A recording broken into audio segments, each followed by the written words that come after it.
캐나다 국적의 라이프 코치이자 전업 작가인 어니 젤렌스키라는 분이 우리가 살아가면서 하는 사람의 걱정에 대해서 이런 말을 했다고 합니다.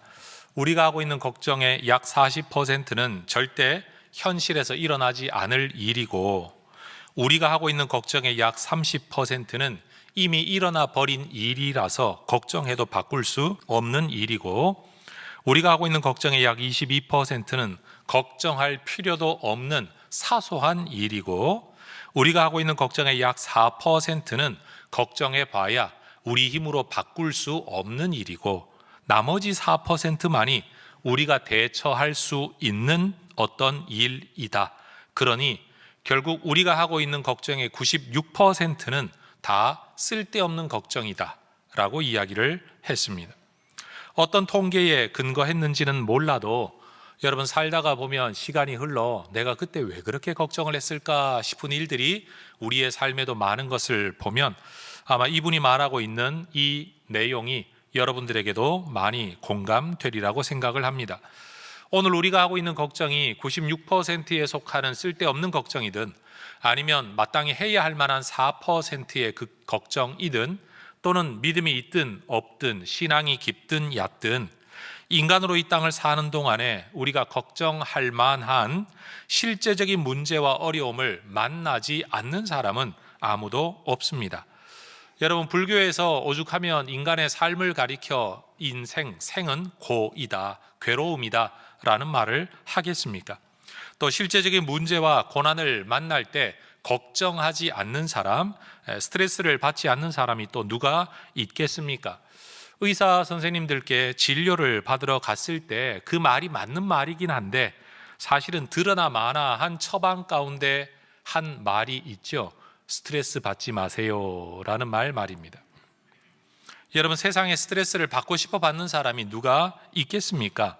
받기 싫은데도 내 몸과 마음이 압박을 느끼는 상태가 스트레스인 거고, 걱정은 하는 게 아니라 걱정은 되는 거죠. 나도 모르게 자꾸 마음을 쓰게 만드는 일들 말입니다. 우리 혜성의 성도님들은 제가 편두통 고생하는 거 잘 알고 계시죠? 예전에도 편두통이 너무 심해져서 유명하다는 병원에 진료를 받으러 갔더니 의사 선생님께서 하시는 말씀, 무슨 일을 하시는 분인지는 모르겠지만 당분간 그 일을 그만두는 게 좋겠다 라고 하셔서 제가 그냥 이렇게 웃었습니다. 그런다고 제가 목회를 그만둘 수는 없으니까 그냥 병원 가는 걸 그만두고 말았습니다. 그러고도 지금까지 잘 관리하면서 이렇게 살아가고 있으니 저의 편두통이야 그냥 일생의 친구 정도라고 여기고 다스리며 살아가면 되는 문제라 그리 심각한 것이다 라고 말할 수는 없을 겁니다. 그런데 오늘 우리가 읽은 이 본문의 말씀, 출애굽기 14장의 이야기, 앞으로 몇 주 동안 저는 이 홍해 바다 앞에서의 이 사건을 여러분과 나누려고 하는데, 여러분 한번 상상해 보십시오. 이 상황에 처했던 이스라엘 백성들의 걱정과 스트레스가 어떠했을까? 여러분, 그것은 걱정한다고 해결되지는 않지만 그렇다고 잊어버릴 수도 없고 지고 살아갈 수도 없는 문제였습니다. 그건 가상에 일어나면 어떡하지라는 걱정이 아니라 눈앞에 실제로 일어난 현실의 문제였습니다. 그리고 그건 잊어버리면 그만인 어떤 문제가 아니라 당장 죽느냐 사느냐의 문제였습니다. 얼마나 큰 스트레스가 되었겠습니까? 그런데 오늘 본문의 말씀을 살펴보기 전에 우리는 출애굽 이야기 자체에 세 가지 중요한 사실을 먼저 전제해야 될 것 같습니다. 첫 번째, 출애굽은 이집트에서 나오는 것은 사람의 계획이 아니라 하나님의 계획이었다라는 점입니다. 출애굽기 3장 8절에 하나님 말씀하시죠. 내가 내려가서 너희들을 건져내고 너희들을 인도하고 너희를 약속의 땅으로 데리고 가겠다. 따라하십시다. 내가. 하나님 분명히 말씀하세요. 내가. 이 일은 너희들의 계획이 아니고 너희들의 소원도 아니고 내 계획이고 내가 할 일이다. 두 번째 사실, 하나님은 이스라엘 백성들에게 이런 계획을 가지고 계시고 그 길을 직접 인도하겠다 말씀을 하십니다.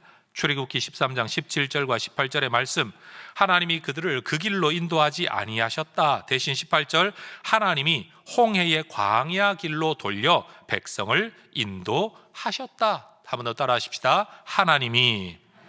여러분, 이 구절에서 반복되고 있는 표현은 바로 하나님께서라는 말입니다. 여러분, 어느 길로 올라갈지 어느 길로 나아갈지를 하나님이 직접 결정하셨다라는 겁니다.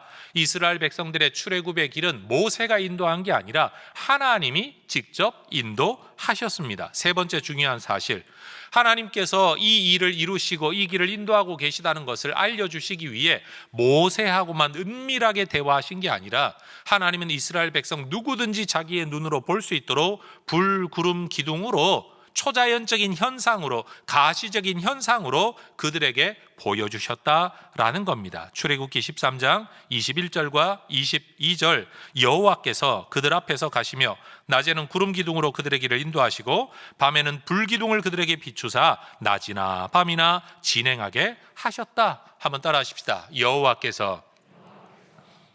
여러분, 오늘 제가 지금 인용했던 성경 말씀을 내가, 하나님이, 여호와께서 라고 말씀하신 이 주어, 이 분명한 주체, 하나님이 이 출애굽의 모든 내용들을 인도하고 계시다라는 겁니다.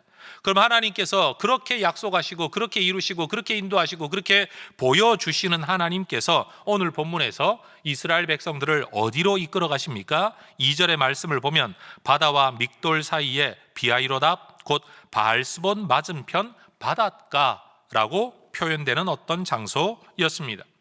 여러분, 우리는 이곳이 어디인지를 정확히 알지 못합니다. 저희 교회가 수요일마다 매주 성경 공부 예배를 드리면서 특별히 요즘은 지명을 중심으로 성경을 훑어나가고 있는데, 우리 부목사님들을 통해 설교를 들으셨던 것처럼 여러분, 우리는 출애굽의 경로를 정확하게 알지 못합니다. 가능성 있는 경로를 추정할 뿐이지 여기다 라고 말할 수 있는 사람 아무도 없습니다. 여러분, 도대체 하나님께서 이스라엘 백성들을 진 치라라고 말한, 장막을 쳐라라고 말씀한 이곳이 어디인지 우리는 알지 못하는데, 우리에게 정말로 중요한 것은 그곳이 어디인가가 아니라 그곳이 어떤 곳인가 하는 것이 이 성경을 보는 우리에게는 훨씬 더 중요합니다. 따라하십시다. 그곳이 어디인가. 한 번 더요. 그곳이 어떤 곳인가. 여러분, 이스라엘 백성이 하나님께서 명령하신 그 장소로 이동해 들어가 하나님의 말씀을 따라 진을 칠 때, 장막을 칠 때 하나님은 이 상황을 두고 바로가 어떻게 평가할지를 이미 알고 계셨습니다. 그래서 3절에서 모세에게 미리 말씀하시죠. 바로가 이스라엘 자손에 대하여 말할 거다. 그들이 그 땅에서 멀리 떠나 광야에 갇힌 바 되었다라고 말하게 될 거다라는 겁니다. 하나님께서 이스라엘 백성을 이끌어 들이신 그곳은 아마도 반도 형태의 땅 끝 혹은 좌우로 빠져나갈 곳이 없는 바다 바로 앞에 어떤 땅이었던 것 같습니다. 그래서 바로는 이곳을 두고 이스라엘 백성들이 사막에 둘러싸인 땅, NIV 성경은 그렇게 표현을 합니다. 그리고 KJV라는 킹 제임스 버전이라는 성경은 광야에 갇힌 바 된 땅, 뒤엉켜서 떠돌게 될 곳이라고 이야기를 합니다. 여러분, 하나님은 왜 하나님의 백성을 이런 곳으로 인도하셨을까요? 아직 우리가 오늘에는 본문에서 다루지는 않겠지만 우린 이곳에 장막을 친 이스라엘 백성들이 조만간 뒤쫓아오는 이집트의 군대를 보게 될 것을 알고 있습니다. 그러면서 그들은 앞에는 바다요, 뒤에는 이집트 군대, 그 사이에서 죽게 되었다고 아우성치는 상황을 우리는 앞으로 보게 될 겁니다. 그런 상황이 뻔히 일어날 것을 아시는 하나님께서 왜 당신의 백성을 이런 곳으로 인도하셨느냐라는 겁니다. 분명한 건 하나님께서 길을 모르셔서 또는 실수로 그들을 이곳으로 인도한 것은 아니라는 것입니다. 물론 이 성경을 읽고 있는 저나 여러분은 여러분 앞으로 일어날 상황에 대하여 별로 걱정하지를 않습니다. 왜냐하면 이 일이 앞으로 어떻게 전개되는지 우린 이미 다 알고 있기 때문입니다. 여러분, 우리가 어떤 일을 진행하는 과정, 그 과정이 어떠하고 결과가 어떠할지를 뻔히 알고 있다면 당장 어려움이 좀 생긴다고 해서 걱정하는 사람은 아무도 없을 겁니다. 오히려 일어나는 문제가 있다고 하면 그래도 다 잘 될 거야 라고 오히려 이 긴장된 상태를 아마 즐기게 될 것입니다. 여러분, 우리의 삶은 때때로 우리가 기대했던 것, 계획했던 것과는 너무나 다른 곳으로 흘러갑니다. 우리의 계획은 자꾸만 어긋나고 생각지도 못했던 문제들이 너무나도 많이 발생될 때가 있습니다. 정말로 하늘이 무너진다, 땅이 꺼진다 라고 말할 만한 문제들 말입니다. 하나님의 도움을 구하는 기도를 하면서 살아가고는 있지만 그래도 어려움이 당장 사라지지를 않습니다. 심지어 기도의 응답 또는 말씀의 응답을 받고 이게 하나님의 뜻이다라는 믿음 속에서 나섰는데도 문제가 계속 반복되면 우리는 이게 하나님의 인도하심이 맞나? 라는 의심이 들 때가 있습니다. 바로 이때 여러분, 우리가 붙들어야 할 믿음이 있습니다. 만약 우리가 지금 어떤 어려운 상황에 부닥쳐 있다면 분명 우리는 왜 이런 문제가 생겼는지를 알지 못합니다. 그런데 하나님은 이유를 알고 계십니다. 분명 우리가 하나님의 손에 붙들린 하나님의 사람이라면, 하나님이 내 삶을 붙들고 있다는 것을 믿는다고 한다면 우리가 가져야 할 또 다른 믿음은 뭔가 하면, 나는 이유를 알 수 없지만 하나님이 알고 계신 어떤 이유 안에서 우리를 이런 곳으로 인도하고 계시다, 이 문제 앞에서도 하나님 나와 함께하고 계시다는 것을 믿는 믿음이 우리에게 필요하다라는 겁니다. 우리는 문제에 맞서면 고난, 환난, 곤경, 위기, 어려움이라는 말로 우리의 문제를 설명합니다. 그러면 하나님께서는 도대체 왜 그런 환난과 곤경과 위기와 어려움 이런 것들을 우리 앞에 두시느냐? 우리는 다 설명할 길이 없습니다. 여러분, 하나님께서 분명 내 삶을 붙들고 계신 그분이 나에게 이런 일이 일어나는 것을 허락했다고 한다면 분명 이 속에서 이루실 뜻도 있다, 계획도 있다는 것을 믿어야 할 것입니다. 만약 우리가 어떤 형편에 있든지 이 믿음을 가질 수만 있다면 여러분, 이 문제에 맞서는 우리의 마음이나 태도는 일반인들과는 좀 다를 수 있을 겁니다. 제임스 패커라는 분이 이런 말을 했습니다. 한번 따라 하십시다. 우리는 우리가 가는 길을 알지 못하지만 하나님은 자신이 가는 길을 알고 계신다. 여러분, 우리는 한 치 앞도 내다보지 못합니다. 한 시간 내일 일을 알지 못하는 존재입니다. 그러나 하나님은 다 알고 계시는 줄 믿습니다. 여러분, 우리는 우리의 걸음을 계획하고 소망은 하지만 어떤 일이 일어날는지 아무도 알지 못합니다. 그러나 하나님은 우리 인생에 어떤 일이 일어날는지 이미 다 알고 계십니다. 우리는 성경의 이야기를 통해서 하나님께서 출애굽의 사건만이 아니라 인생 전체를 다스리시면서 이런 모습으로 나타나신다는 것을 이미 잘 알고 있습니다.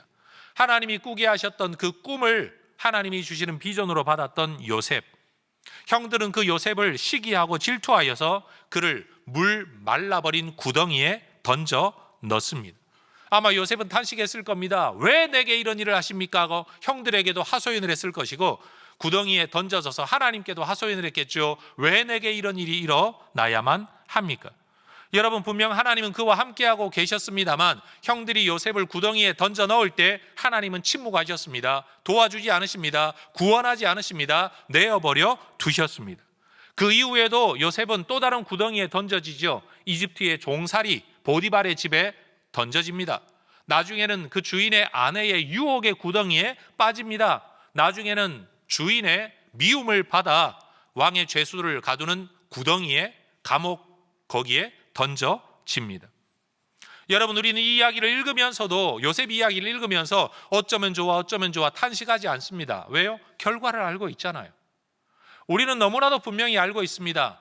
여러분, 해와 달과 11별이 절하게 만들었던 이 꿈을 꾸게 하셨던 하나님께서는 요셉이 끊임없이 구덩이에 던져지는 절망의 상황 속에서도 그와 함께하고 계셨다.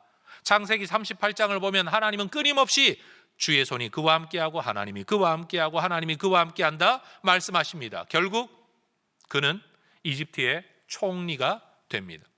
그가 던져졌던 구덩이는 절망의 자리, 시험의 자리, 그의 인생에 찾아왔던 문제, 구덩이의 파도는 그를 넘어뜨리는 게 아니라 사실은 그에게 하나님의 꿈이 이루어지기 위한 과정이었다는 것을 우리는 압니다. 여러분, 다윗은 내가 왕이 되겠다고 꿈꾼 적이 없습니다. 그런데 하나님은 사무엘을 보내 그에게 기름을 부으셨습니다. 근데 문제는 뭐냐? 기름 부음 받고 난 이후부터 사울 왕이 자기를 죽이려고 쫓아다닙니다. 여러분, 꽃다운 20대의 나이를 근 10년이 넘게 여러분, 다윗은 광야를 쫓아다닙니다. 말 그대로 광야의 석회암 동굴, 구덩이를 전전하면서 들깨처럼 살아갑니다. 왜 내게 이런 일이 일어나야 되나? 아마 그는 설명하지 못했을 겁니다. 알지 못했을 겁니다. 그런데 우리는 결과를 놓고 볼 때 이 일을 설명할 수 있습니다. 여러분, 하나님은 다윗이 사울의 밑에서 사울의 부하들을, 그들을 다스리는 왕이 되는 게 아니라, 여러분, 왕이 가지고 있는 이권을 쫓아 몰려든 사람들이 아니라 쫓겨다니는 다윗 그 한 사람만을 위해서 내 목숨을 내어놓겠다고 함께 생사고락을 함께하는 사람들을 다윗에게 붙여 주셨습니다. 그리고 그들이 다윗 왕국을 이루는 용맹한 용사들이 되었다는 것을 우리는 너무 잘 알고 있습니다. 왜 광야를 헤매고 다녀야 되었나? 왜 쫓겨다녀야 되었나? 라는 질문 앞에서 우리는 결과론적으로 이야기할 수 있는 거죠. 거기에 하나님의 뜻이 있었다, 하나님의 계획이 있었다, 합력하여 선을 이루시는 하나님의 섭리가 있었다라고 말입니다. 그래서 여러분, 베드로는 우리에게 이런 권면을 합니다. 베드로전서 4장 12절과 13절, 사랑하는 자들아, 너희를 연단하려고 오는 불시험을 이상한 일 당하는 것 같이 이상히 여기지 말고 오히려 너희가 그리스도의 고난에 참여하는 것으로 즐거워하라. 이는 그의 영광을 나타내실 때 너희로 즐거워하고 기뻐하게 하려 함이라. 그런데 여러분, 여기는 벌써 이 시험을 해석하는 구절이 들어가 있어서 우리에게 큰 감동이 없지만 여러분 한번 들어보십시오. 사랑하는 자들아, 불시험을 이상하게 여기지 마라. 왜 이 불시험을 이상하게 여기지 말아야 합니까? 이 불시험은 분명 내게 고난인데, 어려움인데, 고통인데 왜 이상하게 여기지 말아야 합니까? 이는 그 불시험 속에서, 그 고난 속에서 너희에게는 연단이 될 것이고 그 속에서 하나님께서 그의 영광을 나타내실 것이기 때문에, 그때 너희는 기뻐하고 즐거워하게 될 것이기 때문에 오늘 이 고난 가운데, 불시험 가운데, 이 연단 가운데 너희는 이상하게 여기지 말아라, 받아들여라 라고 권면하고 있다라는 겁니다. 여러분, 이 구절은 고난이 쉽다라는 말이 절대 아닙니다. 여러분, 우리에게 분명히 시험이 찾아옵니다. 하나님께서 그 시험을 막아주지 않으십니다. 여러분, 세상에 어려움이 오는데 예수 믿는 사람들을 보호해 주지 않으십니다. 오히려 그 시험 가운데 우리를 내어버려 두십니다. 하나님께 버림당한 것 같은 마음을 가질 수 있습니다. 내 기도를 듣지 않으시는 것 같은 마음을 가질 수도 있습니다. 자신을 하나님의 아들이라고 선포하셨던 예수님, 귀신을 내어 쫓고 병자를 고치고 심지어 죽은 자도 살리시던 예수님께서 여러분, 무기력하게 십자가에 달리셨을 때 치욕과 죽음의 구덩이에 던져지신 것이죠. 그것은 누가 보더라도 실패한 모습이었습니다. 하나님께 버림받은 모습이었습니다. 하나님이 그를 외면하고 계신 모습이었습니다. 여러분, 예수님께 찾아온 십자가의 고난, 문제의 파도 결코 만만한 일이 아니었습니다. 예수님도 할만하시거든 이 잔을 내게서 지나가게 해달라고 하나님 앞에 간절히 기도할 만한 문제였는데 하나님은 그 기도를 듣지 않으십니다. 오히려 그 십자가의 파도를 짊어지게 만드셨습니다. 사람들도 예수님을 조롱했습니다. 마태복음 27장 39절 이하에 보면 지나가던 자들은 자기 머리를 흔들며 예수를 모욕했다. 여러분, 이때 머릿속으로 한번 그려보십시오. 사람들이 십자가에 달린 예수님을 쳐다보면서 머리를 흔들며 이렇게 하는 것 아닙니까? 처량하다, 불쌍하다, 여러분 그런 모습으로 말하는 것 아닙니까? 그리고 무슨 말을 하는 겁니까? 성전을 헐고 사흘에 짓겠다고 말한 너, 네가 만일 진짜 하나님의 아들이라면 너부터 구원하고 십자가에서 한번 내려와 보지 그래. 대제사장들, 서기관들, 장로들도 예수님을 조롱합니다. 그들은 말합니다. 남은 구원하였으되 자기는 구원하지 못하는구나. 네가 이스라엘의 왕이라고 말하지 않았냐? 그러면 십자가에서 내려와 봐라. 그러면 네가 하나님 이스라엘의 왕이라는 것을 우리가 믿겠다. 네가 하나님을 신뢰하지 않느냐? 하나님이 원하신다면 너 구원하지 않겠냐? 네가 항상 말하지 않았냐? 나는 하나님의 아들이라 라고 말하지 않았냐? 그런데 어떻게 하나님의 아들을 하나님이 이렇게 내버려 둘 수 있느냐? 끊임없이 예수님을 조롱합니다. 그런데 예수님은 이 사람들의 말대로 자신의 능력을 보여주실 수가 없었습니다. 왜요? 이 십자가를 통해서만 이루어질 하나님의 구원 계획이 있다는 것을 알고 있었기 때문입니다. 예수님께는 고난이었습니다. 순환이었습니다. 파도였습니다. 문제였습니다. 고통이었습니다. 예수님도 하나님께 버림받지 않았습니까? 엘리 엘리 라마 사박타니, 나의 하나님 나의 하나님 어찌하여 나를 버리시나이까? 라고 탄식했던 그 자리입니다. 그런데 버림받았다고 여겼던 그 자리, 그 일, 그 파도를 통해서 하나님이 우리의 구원을 이루신 겁니다. 그러니 예수님은 우리의 구원을 위하여 그 시험과 그 고난, 그 십자가 순환을 견뎌내실 수밖에 없었다라는 겁니다. 그 의도와 목적을 모르는 인간들은 예수님을 바라보며 안타까웠을 겁니다. 그런데 하나님의 그 목적을 알지 못하는 그 인간들의 조롱을 바라보는 예수님의 마음도 안타까우셨을 겁니다. 뭘 모르는 사람들, 이것이 너희를 위한 것이라는 것을, 이것이 진짜 구원의 길이라는 것을 모르고 기껏 십자가에서 내려오는 정도의 구원을 기대하고 있는 사람들 말입니다. 여러분, 바닷가에 진을 치라고 말씀하셨던 이 하나님의 말씀 이후에 이스라엘 백성들이 이 말씀에 순종을 했죠. 머지않아 이집트의 군대가 그들을 뒤쫓아오게 됩니다. 아마 그 상황을 경험한 모세도 여러분 적잖이 당황했을 겁니다. 왜냐하면 이런 일이 있을 거라고 모세도 몰랐었기 때문이죠. 그런데 여러분, 모세는 이 한 가지는 분명히 알았을 것 같아요. 만약 하나님이 이스라엘 백성들을 죽이시겠다고 마음을 먹으셨다면 이집트에서도 얼마든지 죽이실 수 있었던 분이 굳이 10가지 재앙을 일으키시고 굳이 여러분 불구름 기둥으로 그들을 인도하셔 여기까지 오게 해서 여기서 죽게 만드실 이유는 없다라는 것 말입니다. 여러분, 하나님께서 우리에게 무슨 말씀을 구체적으로 하지 않으시더라도요, 우리도 짐작할 수 있는 내용이 있습니다. 하나님이 정말 나를 넘어뜨리신다고 한다면 굳이 이런 문제를 일으킬 게 뭐 있냐, 한순간에도 숨 못 쉬게 만들고 오늘 아침에도 못 일어나게 만드실 수 있는 분이 왜 나를 이런 문제 가운데로 이끌어 들이시냐라는 것이죠. 이 믿음이 모세로 하여금 그 급박한 상황에서도 절망이 아니라 기대하게 만들고 불평이 아니라 기도를 하게 만드는 거죠. 홍해바다 앞에서의 문제 앞에서의 모세의 담대함은요, 바로 이 하나님에 대한 신뢰, 그 신뢰에 대한 믿음에서 나온 것이었습니다.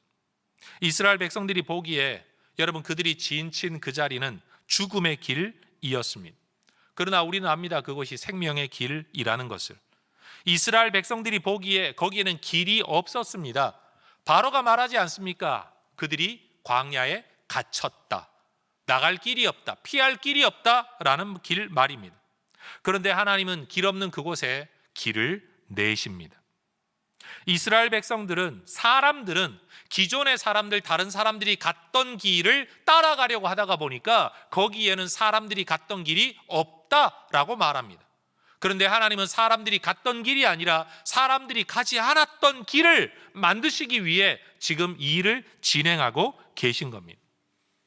여러분, 한때 책을 읽으면서 이 단어의 뜻이 이런 의미였구나 깨닫고 난 뒤에 여러분, 이 단어가 제 인생에 굉장히 중요한 의미를 가지게 되었습니다. 그 단어는 뭔가 엑소더스라는 단어입니다. 여러분, 성경을 이야기할 때 창세기는 영어로 제네시스, 그렇죠? 출애굽기는 엑소더스라고 이야기합니다. 그럼 우리도 엑소더스라는 단어를 읽을 때마다 출애굽기라는 성경 이름으로 알고 있습니다. 그런데 여러분, 이 출애굽기라는 책 이름이 엑소더스가 아니고 원래 이 엑소더스 단어는 영어 단어가 아니에요. 헬라어에서부터 음차되어져서 온 만들어진 단어예요. 그럼 엑소더스가 어디에서 왔냐? 헬라어 엑스, 무엇 바카트로 또는 다른이라는 의미를 가진 단어와 호도스라는 명사, 길이라는 의미의 단어가 합해져서 엑스호도스, 그래서 엑소더스가 되었다는 거예요. 그럼 여러분, 이 엑소더스의 원래 뜻이 뭡니까? 길 바깥으로 또는 다른 길이라는 의미가 있다는 거죠. 여러분, 출애굽이 왜 다른 길입니까? 하나님이 이스라엘 백성을 종살이하는 인생길이 아니라 하나님의 자녀된 길로 나아가게 하시는 겁니다. 고기가마 곁에서 기껏 세상에 배부른 걸 만족하며 살아가는 사람들이 아니라 하나님의 말씀으로 먹고 사는 길, 그 인생길로 하나님이 인도하고 계신 겁니다.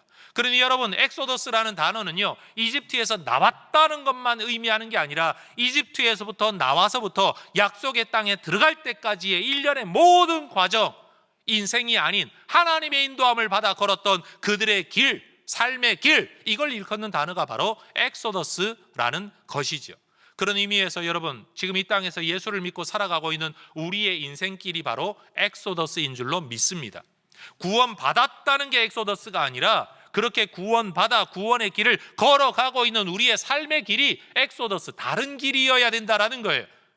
여러분, 세상의 길이 아닙니다. 다른 사람들이 걸어가는 길이 아닙니다. 말씀 따라 걷는 길이에요. 하나님의 인도함에 순종하는 길이라는 사실이지요. 여러분, 이스라엘에게 요구된 믿음이 바로 이것입니다. 우리를 이곳으로 인도하신 분이 누구냐? 하나님이다. 모세가 아니다. 하나님이다. 왜 여기에 왔냐? 우리는 모른다. 그런데 하나님은 그 이유를 알고 계신다. 하나님이 우리의 하나님 되신다. 우리가 하나님의 백성이다. 하나님 우리를 버리지 않으신다. 그리고 이 어려움 속에서도 하나님은 반드시 하나님의 영광을 보이실 것이고, 우리는 기뻐하게 만드실 것이고, 우리는 또 다른 연단을 받게 될 거라는 것을 믿으라고 하나님이 말씀하고 계신 겁니다. 여러분, 하나님은 당신의 백성을 버리지도 않으시고 포기하지도 않으시고 떠나지도 않겠다고 분명히 약속하셨습니다. 시편 37편 23절과 4절에 이런 말씀이 있습니다. 여호와께서 사람의 걸음을 정하시고 그의 길을 기뻐하시나니 그는 넘어지나 아주 엎드러지지 아니함은 여호와께서 그의 손으로 붙드심이로다. 여러분, 우리의 걸음을 하나님이 정하셨답니다. 그리고 그 길을 기뻐하신답니다. 기뻐한다는 건요, 하나님이 원하는 뜻과 목적이 있다라는 것이에요. 근데 문제는 뭐냐? 여호와께서 사람의 걸음을 정하신 그 길 걸어가는 중에 여러분, 우리가 넘어진다라는 겁니다. 넘어진다는 거예요. 그런데 성경은 뭘 약속하고 있느냐? 아주 엎드러지지는 않는다. 완전히 쓰러지지, 펠다운 하진 않는다라고 지금 약속하고 계신 거예요. 질문하겠습니다. 대답해 보십시오.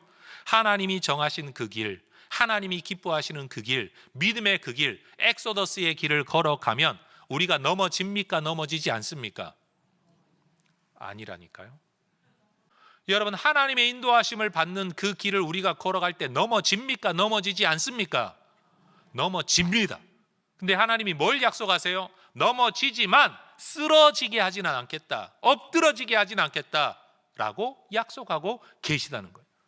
제가 누차 이런 말 하지만 교회 다니면 만사형통합니다, 교회 다니면 뭐 다 잘 됩니다, 이런 거짓말에 속지 말라니까요. 여러분, 예수 믿어도 엎어지고 넘어집니다. 그런데 문제는 뭐냐? 하나님의 손이 우리를 붙들고 계시기 때문에 완전히 쓰러지지는 않는다는 사실이에요. 여러분, 세상에 어려움이 찾아오면 예수 믿는 사람들은 어렵지 않나요? 세상에 경제 위기가 오면 예수 믿는 사람들은 안전한가요? 아니에요. 우리도 어려워요. 근데 문제는 뭐냐? 하나님이 우리를 그 사이에서도 붙들고 계신다는 거예요. 요셉이 구덩이에 던져질 때도 하나님 그와 함께 하시고 그를 붙드셨다. 구덩이에 던져지지 않게 하시는 게 아니라 구덩이 안에서 그를 붙들고 계셨다는 거예요. 여러분, 우리를 문제에서 건져주시는 게 아니라 문제 안에서 우리를 붙들고 계시다는 거예요. 왜요? 문제 안에서 이루어져야 할 하나님의 뜻이 있기 때문이라는 사실이죠. 그래서 여러분, 믿음이라는 것은요, 어떤 일이 어떤 과정을 거쳐 어떤 결과를 얻게 될지를 다 알고 난 뒤에 따라가는 게 믿음이 아니라, 그 길이 무슨 일이 있을지, 그 결과가 뭔지는 알지 못하지만 나를 인도하시는 그분이 내게 좋은 것 주시는, 합력하여 선을 이루시는 우리의 아버지 하나님이라는 걸 믿기 때문에 여러분, 무슨 일을 만날는지 모르지만 그 길을 나아가면서도 두려워하지 않는, 문제를 만나더라도 하나님 나를 붙드실 거라는 것을 믿는, 오늘 당장 넘어지고 엎어졌지만 하나님이 나를 다시 일으켜 세우실 거라는 것을 믿는 것, 그게 진짜 믿음이라는 거예요. A.W. 토저 목사님이 이런 말을 했습니다. 하나님의 자녀들에게 우연이란 있을 수 없다. 하나님의 자녀들은 다만 이미 약속된 길을 걸을 뿐이다. 돌발적인 사고가 일어나거나 불행이 그 길을 가로막을 수도 있다. 하지만 불행이란 것은 사실은 겉으로 보기에만 불행일 뿐 실상은 불행이 아니다. 다만 우리가 하나님의 감추어진 섭리를 읽어내지 못하기 때문에 그것을 불행이라고 여기는 것뿐이다. 하나님의 계획을 모르기 때문에 불행이라고 말한다는 거죠. 하나님의 구원 계획을 모르기 때문에 십자가를 바라보면서 조롱을 한다라는 거예요. 그런데 여러분, 그 십자가가 우리에게는 자랑 아닙니까? 왜요? 그 속에 담겨있는 하나님의 섭리를 이제는 우리가 알기 때문에 말입니다. 그래서 여러분, 문제 앞에서, 그리고 다가온다는 여러 흉흉한 소문 앞에서 우리가 가져야 할 믿음, 품어야 할 믿음, 가져야 할 약속의 말씀은, 저는 이 말씀을 여러분에게 소개하고 싶습니다. 이사야 43장 1, 2, 3절 말씀입니다. 함께 읽어 보겠습니다.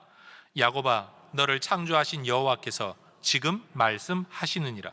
이스라엘아, 너를 지으시니가 말씀하시느니라. 너는 두려워하지 말라. 내가 너를 구속하였고 내가 너를 지명하여 불렀나니 너는 내 것이라. 네가 물 가운데로 지날 때에 내가 너와 함께 할 것이라. 강을 건널 때에 물이 너를 침몰하지 못할 것이며 내가 불 가운데로 지날 때에 타지도 아니할 것이요 불꽃이 너를 사르지도 못하리니 대저 나는 여호와 내 하나님이요 이스라엘의 거룩한 이요 너의 구원자임이라. 여러분, 이 말씀을 아멘으로 받으실 수 있겠습니까? 그래서 다시 질문해 볼게요. 여러분, 하나님이 내 하나님, 이스라엘의 거룩한 그분이 내 구원자가 되셔서 내가 너를 지명하여 불렀나니 너는 내 것이다, 너는 두려워하지도 마라 라고 말씀하신다고 해가지고 우리의 삶이 물 가운데로 안 지나나요? 여러분, 하나님이 내가 너를 지명하여 내가 너를 불렀다, 내가 너의 하나님이다, 내가 너의 구원자다 라고 말씀한다고 해서 우리가 물 가운데로 안 지나갑니까? 불 가운데로 안 지나갑니까? 지나간다고 성경은 분명히 말합니다. 그런데 진짜 하나님의 약속은 뭐냐? 그 물 속에서 네가 죽지 않는다, 그 불 가운데서 네가 죽지 않는다, 내가 너를 지킨다라는 거예요. 여러분, 예수를 믿으면 문제를 겪지 않는 게 아니라, 고난을 겪지 않는 게 아니라, 하나님이 모든 문제를 막아주시는 게 아니라 문제 속에서 우리를 붙들고 계신다는 거예요. 그래서 여러분, 문제와 위기 앞에서, 흉흉한 소문 앞에서 여러분, 우리는 이 노래를 불러야 할 겁니다. 다윗의 노래죠. 시편 23편 1절에 뭐라고 말합니까? 여호와는 나의 목자시니 내게 부족함이 없으리로다. 부족함이 없다는 게 모든 조건이 채워졌다는 게 아닙니다. 하나님이 필요한 모든 것을 채워주신다, 공급해 주신다는 믿음이죠. 4절은 뭐라고 말합니까? 내가 사망의 음침한 골짜기로 다닐지라도 해를 두려워하지 않을 것은 주께서 나와 함께 하심이라. 주의 지팡이와 막대기가 나를 안위하시나이다. 여러분, 23장 4절 화면 한번 띄워놔 보세요. 여러분, 제가 질문할게요. 성경 구절 보면서 한번 대답해 보십시오. 여러분, 하나님을 목자로 삼고 부족함이 없다라고 노래하는 사람의 삶에 사망의 음침한 골짜기와 같은 일이 있습니까? 없습니까? 있어요? 없어요? 있어요. 분명히 있어요. 그런데도 우리가 해를 두려워하지 않는 이유가 뭡니까? 주께서 우리와 함께 하시기 때문입니다. 하나님이 이스라엘 백성들에게 지금 진 치라고 말했던 그곳, 장막을 치라고 말했던 그곳, 여러분, 바로가 생각할 때는 갇힌 곳, 따라가면 잡을 수 있는 곳, 만만한 곳, 너 이제 죽었어 할 만한 그곳입니다. 근데 왜 하나님은 어리석게도 그런 곳에 진 치라고 말씀을 하시는 걸까요?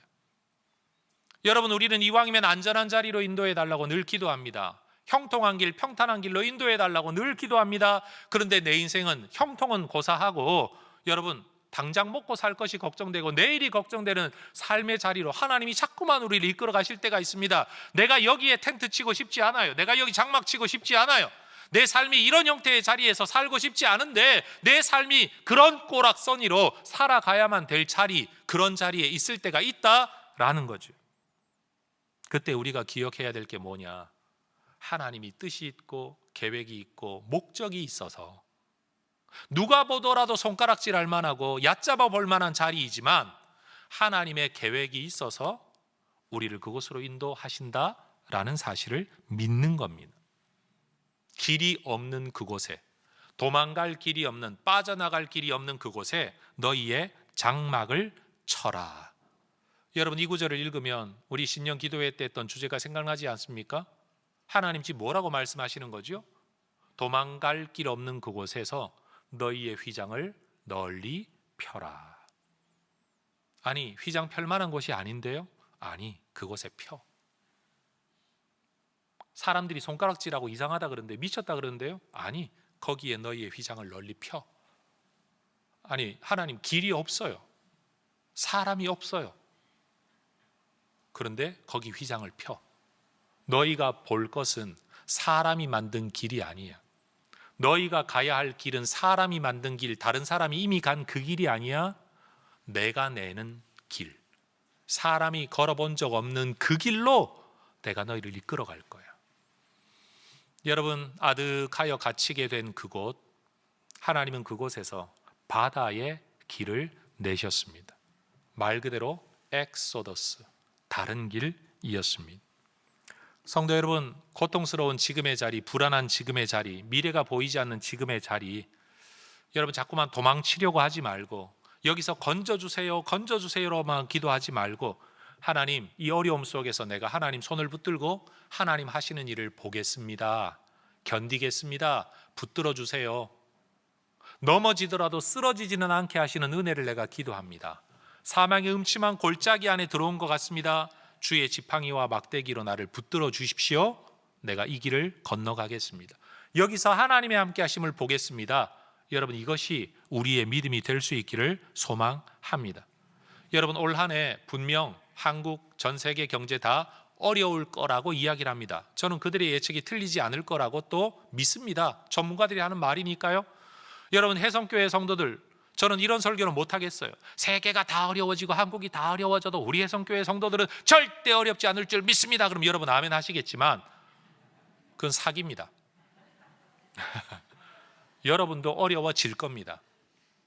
혜성교회도 어려워질 겁니다. 그러나 제가 믿는 게 있습니다. 분명히 어려워졌는데도 하나님 우리를 쓰러지지 않게 하실 겁니다. 다시 일어서게 하실 줄로 믿습니다. 피할 길을 내시고 살 길을 내실 줄로 믿습니다. 지금 생각하면 이거 어떻게 건너가지 싶은데 연말이 되면 이거 어떻게 건너왔지? 라고 고백하는 일들이 우리에게 일어나게 될 줄로 믿습니다. 그러니 한 해를 시작하면서 염려 걱정에 짓눌려서 주지도 않은 스트레스를 내가 느끼며 내가 받으며 쓸데없는 96%의 걱정을 하고 할 만한 4%의 걱정을 하고 있다고 할지라도 해결책도 없는 우리가 여러분 걱정과 염려를 한 해로 시작하고 입만 열면 걱정, 입만 열면 걱정, 입만 열면 염려의 말을 쏟아낼 게 아니라 그래도 하나님 우리와 함께 하실 겁니다. 하나님이 우리를 붙드실 겁니다. 하나님이 나를 지키실 겁니다. 이 믿음으로 하루하루 한 주 한 주를 살아내는 저와 여러분이 될 수 있기를 주의 이름으로 축원합니다. 우리는 하나님의 백성입니다. 하나님은 우리 하나님이십니다. 하나님이 그 손으로 우리를 붙들고 계십니다. 하나님이 길을 알고 계십니다. 나는 이유를 모르지만 하나님은 이유를 알고 계시고 나는 길을 모르지만 하나님은 길을 알고 계십니다. 나는 눈앞에 하라는 것만 해야 되지만 하나님은 그 다음에 무슨 일을 하고 계실지 모든 계획을 가지고 계실 줄 믿습니다. 언더우드 기념관을 건축하는 일을 시작할 때 주변 목사님들에게 제가 이런 말을 했습니다. 이 일이 어떻게 될는지 모르겠습니다. 부도나는 교회도 많고 건축 과정 속에 무슨 일이 생길지도 모르고 성도들이 헌금 작정을 했지만 할지 안 할지도 모르고 여러분 부도나는 교회 이야기가 얼마나 많습니까? 우리는 안 난다. 그 말 어떻게 합니까? 여러분 저도 걱정이 있었습니다. 염려가 있었습니다. 스트레스가 되었습니다. 그래서 종종 너무 염려가 될 때는 여러분 목양실에서 이불 깔고 잤습니다. 할 수 있는 게 그거밖에 없어가지고 여러분 그러고 사는 겁니다. 그리고 주변 목사님들에게 말을 했어요. 이게 무슨 일인지 모르겠지만 다 되면 참 좋겠지만 제가 호랑이 등에 올라타가지고 멈출 수도 없고 안 갈 수도 없고 물릴 수도 없고 여러분 그 답답한 마음으로 시간을 보내어 왔는데 결국 여기서 지금 우리는 예배하고 있습니다. 모두가 생존을 염려하고 교회의 회복, 옛날대로 돌아갈 수 있을까만 생각하는 그 코로나 시국에 여러분 우리는 옛날로 돌아갈 걸 겁이 나는 교회가 아니라 어떻게 앞으로 나아갈까를 생각하는 교회로 오늘 이 자리에 지금 존재하고 있습니다. 성도 여러분, 그 하나님께서 우리에게 이미 보여주신 10가지 재앙과 같은 징조로 우리의 걸음을 인도하고 계십니다. 어려움은 누구에게나 예측되는 일이지만 우리 하나님이 우리를 건지실 줄로 믿습니다. 하나님, 저와 여러분의 삶을 붙들고 계심을 믿습니다. 여러분 이 하나님을 믿는 믿음으로 여러분 파도를 타는 꿈을 꿀 수 있으면 좋겠습니다. 이 설교 시리즈를 구상을 하면서 어떤 이미지로 이 말씀을 전달할까? 우리가 흔히 볼 수 있는 쉽게 같은 영화 포스터 있잖아요. 모세가 막 바다를 확 갈라버리는 이 포스터를 가지고 설교 화면을 삼을까? 그런 생각도 하다가 그건 너무 옛날 이야기고 그냥 내 삶에 어떤 문제의 파도가 끊임없이 올 텐데 이걸 우리가 어떻게 이길 수 있을까? 이 서핑이라는 걸 생각을 했어요. 아니 사실 저나 여러분이나 제가 볼 때 서핑하신 분 아무도 없을 것 같은데 서핑이 뭔지도 모르시죠? 판때기 하나 들고 파도 올라타는 거예요. 여러분 양양 앞바다가 서핑하기 좋답니다. 전 해보진 않았지만 신문을 보니까 여러분 사람들이 많이 몰린대요. 여러분 대한민국은 삼면이 바다 아닙니까? 아니 어느 바다든지 나가면 서핑할 수 있는 거 아니야? 모르는 우리는 그렇게 말하는데요. 서핑하는 사람들은 말을 해요. 그 눈에 보이지 않는 물 밑에 땅 모양이 어떠하냐에 따라서 밀려오는 물의 파도 모양이 달라진대요. 그래서 이 서핑을 하기 좋은 데가 있대요. 그래서 서핑을 정말 좋아하는 사람들은 전 세계로 비행기를 타고 다니면서 그 바다를 가서 파도 타기 해보는 게 꿈이라고 하더라고요. 여전히 감동이 없잖아. 지금 아무리 내가 지금 서핑을 이야기해도 뭐 해본 적이 없으니까. 그래서 제가 일부 예배 때부터 예화를 하나 바꿨어요. 여러분 눈이 오면 모두가 걱정을 하는데요. 옛날 어릴 때 여러분 비료 푸대 하나 들고 언덕에서 눈썰매 타본 기억이 있으세요? 저는 외갓집이 완전 시골이라서 여러분 시골에 갔을 때 제 기억에 약간 그 산에 여러분 비료 푸대 들고 진짜 내려왔던 기억이 있거든요. 어쩌다가 돌멩이 하나 엉덩이에 찧으면 난리 나는 비료 포대 말이에요. 여러분 그러다가 여러분 버려진 작은 무덤 하나 있으면 스릴이 넘치죠. 와 뛰는. 여러분 사람들은 눈을 다 걱정합니다. 그런데 아이들은 눈이 오면 놀 거 생각합니다. 즐길 거 생각합니다. 어른들은 특히 군대에 있는 사람들은 모두가 말하죠. 하늘에서 내리는 쓰레기를 눈이라고 이야기를 합니다만 여러분 파도는 문제입니다. 우리에게 끊임없이 몰려옵니다. 한 번으로 끝나지 않습니다. 하나 넘었나 싶으면 또 오고 또 오고 인생이 그래서 괴로움입니다. 그래서 불교는 인생을 괴로움이라고 말을 한다잖아요. 맞아요. 사실이에요. 근데 하나님과 함께하는 사람들은요 그 괴로움 속에서 하나님을 만나게 되고 하나님의 일하심을 경험하게 되고 우리의 연단을 경험하게 되고 하나님이 우리에게 주시는 복을 누리게 될 줄로 믿습니다. 그러니 여러분이 비료 포대를 생각하시든 아니면 서핑 보드를 생각을 하시든 뭐가 되었든지 간에 여러분 우리에게 다가오는 문제를 내가 하나님과 함께 즐기겠다, 하나님과 함께 내가 그것을 이겨보겠다 결단하는 오늘 이 시간 되시기를 주의 이름으로 축원합니다. 기도하겠습니다.